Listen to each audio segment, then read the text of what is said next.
தமிழக முதலமைச்சர் மு.க.ஸ்டாலின் அவர்களின் அறிவுறுத்தலின்படி திருநெல்வேலி மத்திய மாவட்ட கழக தகவல் தொழில்நுட்ப அணி சார்பில் நீர்மோர் பந்தலை திருநெல்வேலி மத்திய மாவட்ட கழக பொறுப்பாளர் முன்னாள் அமைச்சர் டி.பி.எம். மைதீன்கான் திறந்து வைத்தார்.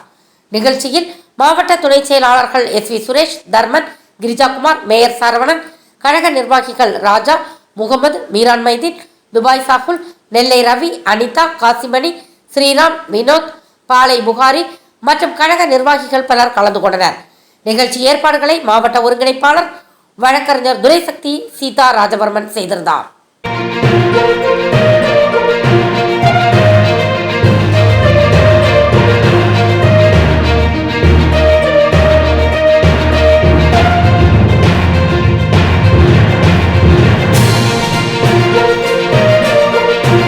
தேங்க்ஸ் ஃபார் வாட்சிங் உண்மை செய்திகள். நெல்லை செய்திகளை உடனுக்குடன் தெரிந்து கொள்ள சேனலை சப்ஸ்கிரைப் பண்ணுங்க, லைக் பண்ணுங்க, ஷேர் பண்ணுங்க.